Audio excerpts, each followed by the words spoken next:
ನಮಸ್ಕಾರ, ನಾವು Basavaraju welcome seeds company.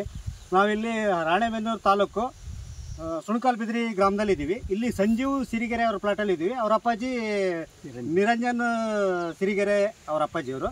ಇಲ್ಲಿ ನಮ್ಮ ಕಂಪ್ನಿದು ವೆಲ್ಕಮ್ ಕಂಪ್ನಿ ಇದೆ. ಭೀಷ್ಮ ಏನು ಕುಂಬಳ ಇದೆಯಲ್ಲ, ಕುಂಬಳ ತಳಿ ಬೆಳೆದಿದ್ದಾರೆ.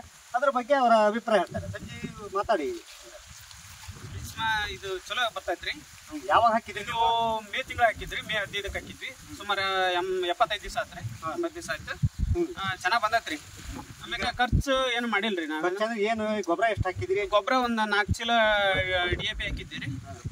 ಒಂದ್ ಸ್ವಲ್ಪ ತಿಪ್ಪಿ ಗೊಬ್ಬರ ಹಾಕಿದ್ವಿ. ಮತ್ತೆ ಚೆನ್ನಾಗಿದೆ. ಸ್ವಲ್ಪ ಔಷಧಿ ಸ್ಟಾರ್ಟಿಂಗ್ ಔಷಧಿ ಹೊಡೆದಿದ್ವಿ ಅಂತ ಏನಿಲ್ರಿ. ಈಗ ಕಾಯಿ ಸೆಟ್ಟಿಂಗ್ ಎಲ್ಲ ಹೆಂಗಿದ್ರಿ? ಚೆನ್ನಾಗೈತ್ರಿ. ಒಂದು 2-3 ಇರ್ತೈತ್ರಿ ಒಂದೊಂದು ಇದಕ್ಕೆ. ಒಂದ್ ಕಾಯಿ ಏನ್ ಸೈಜ್ ಬಂದಿದೆ ಅಂತ? ಒಂದು 6-7 kg ಬಂದಿದೆ. 6 kg ಐತ್ರಿ. ಅಂದಾಜ್ ಎಷ್ಟು ನಿಮ್ ಜಾಗ ಇರೋದು? ನಿಮ್ ಜಮೀನು ಒಂದು 20 ಅಲ್ಲ 2.5 ಎಕರೆ ಐತಿ. ಹೌದ್ರಾ? ಅಂದಾಜ್ ಎಷ್ಟು ಸಿಗ್ಬೋದು ಅಂತ ನಿಮ್ಮ ಅನಿಸಿಕೆ ಪ್ರಕಾರ? ಈಗ ಒಂದು 20 ಟನ್ ಬರೋದ್ರಿ. ಹೌದಾ?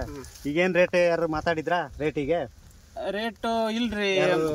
ವ್ಯಾಪಾರದವರು ಈಗ 12 ರೂಪಾಯಿ ಕೇಳಿ ಹೋಗ್ಯಾರ್ರಿ. ಹೌದ್ರಾ? ನೋಡೋಣ. ಅದೇ 12 ಅಂದ್ರೆ 20-25 ಟನ್ ಅವರೇಜ್ ಹಿಡಿದ್ರು ಒಂದ್ 2.5 ರಿಂದ 3 ಲಕ್ಷ ಅವರೇಜ್ ಇದೆ. ಈಗ ರೈತರಿಗೆ ಏನ್ ಹೇಳ್ತೀರಿ? ಚೆನ್ನಾಗೈತ್ರಿ, ಹಾಕ್ರಿ ಅಂತ ಹೇಳ್ತಾನೆ. ಭೀಷ್ಮ ತಳಿ ಚೆನ್ನಾಗೈತಿ, ಹಾಕ್ರಿ. ಮತ್ತೆ ನಾವು ಇನ್ನು ನಮ್ ನೋಡಿ ಹಾಕರದಾರ. ಹೊಸದಾಗಿದೆ, ಈ ಸೈಡ್ ಯಾರು ಹಾಕಿದ್ದಿಲ್ಲ. ಮಾಡೇವಿ. ಚೆನ್ನಾಗೈತ್ರಿ. ನೆಕ್ಸ್ಟ್ ಮಾಡೋದು ಕೊಡ್ರಿ ನೋಡೋಣ. ಏನ್